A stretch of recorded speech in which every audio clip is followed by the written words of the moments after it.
Greetings and welcome to the Determine Winner segment of the WinLABS tournament presentation.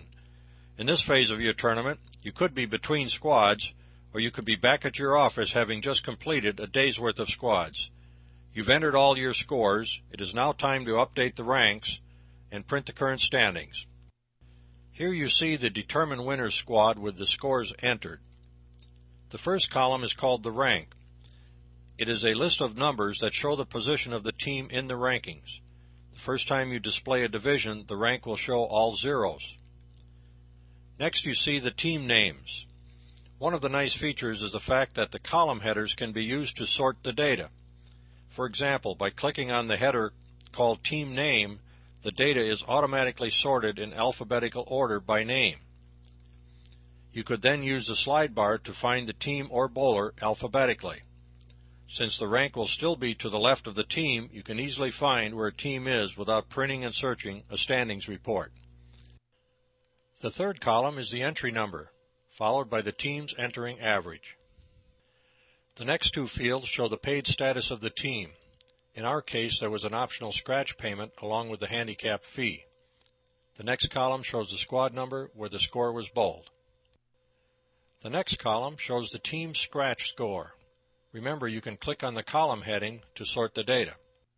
Clicking on the heading called Scratch Score would show the division in scratch score order. In our example, you can see that the team with the highest scratch score was in second place in the handicap division. The last two columns show the handicap and the total score with handicap. Before you take anything you see seriously, you must run the Update All Ranks. The Update All Ranks program has a couple of options to consider. The division you are viewing at the time you clicked on the Update Ranks button is automatically selected, and WinLABS defaults to updating one division at a time. Your other options are all the divisions in the current event selected, or all the divisions in all of your events. Larger tournaments may prefer to run this program for all divisions in the current event. They could then run it again after the scores for the doubles and singles were entered.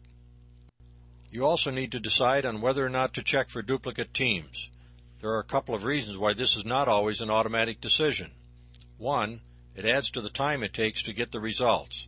It must be done when the tournament is over, but may not be necessary after every squad. It should be noted that you can check for duplicates before bowling begins. A report in the sign-up phase called Duplicate Teams will list them for you.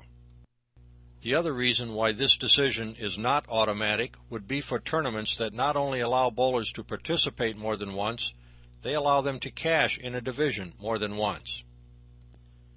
WinLABS will identify a duplicate team in accordance with the rules created in your setup.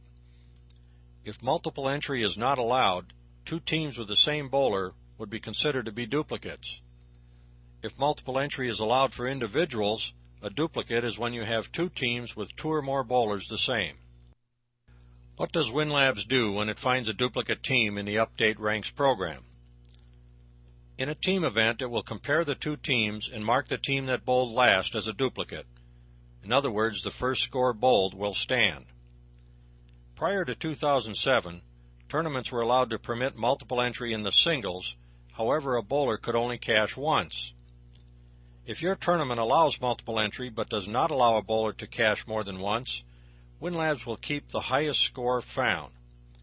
If your tournament allows multiple entry and allows a bowler to cash more than once, you must run the Update Ranks without checking for duplicates. WinLABS will then keep all scores found. In summary, check for duplicates is the default and is the recommended option. It is not necessary or recommended to check for duplicates for all events. Do not check for duplicates in singles if you allow a bowler to cash more than once. The Remove Duplicate Marker option should be run if you previously checked for duplicates in a singles event that permits bowlers to cash more than once.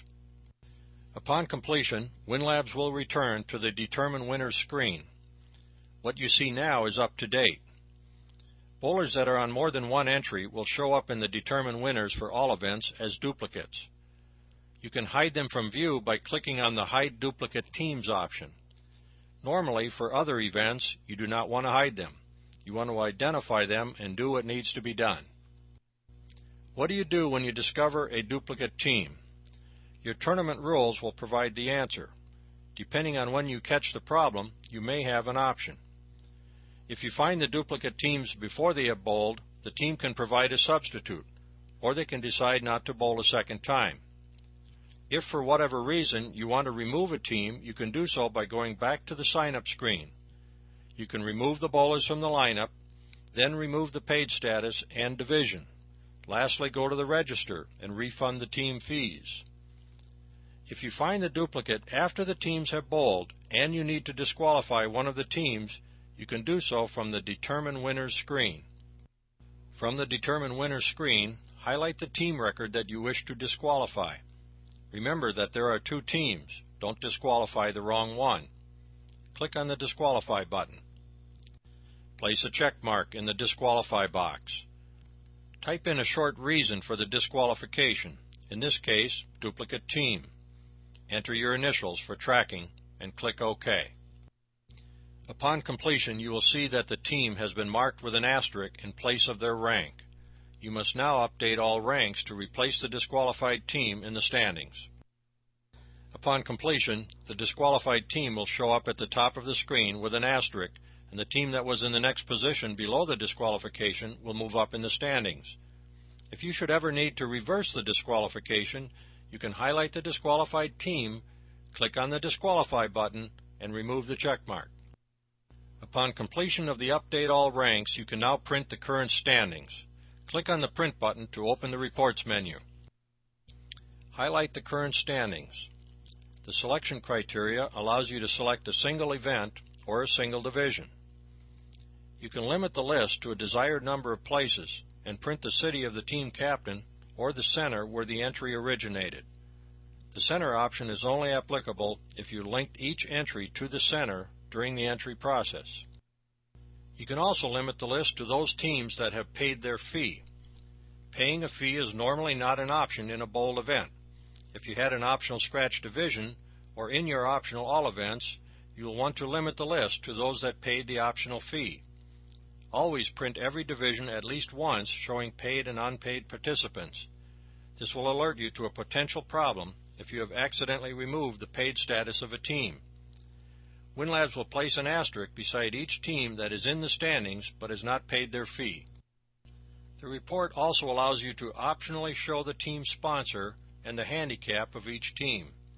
You may want to put some thought into the option to show the handicap. Some teams will complain when they see a high handicap team at the top. Others will complain when they see a scratch team at the top. Here is a sample report where the list was limited to the top 10 places. As you can see, there was a tie for 9th place. On the bottom of the report, WinLABS will show the lowest score to cash. Many bowlers want to know this when they arrive the following week. Low to cash is calculated as follows. If you're paying 1 in 5, you're paying 20% of the teams. If you had 100 teams in a division and 20 teams bowl in week 1, the low to cash would be the score of the team in 4th place. 1/5 of 20 is 4. It would not be the score for the 20th place team, even though you will be paying 20 places when all is done.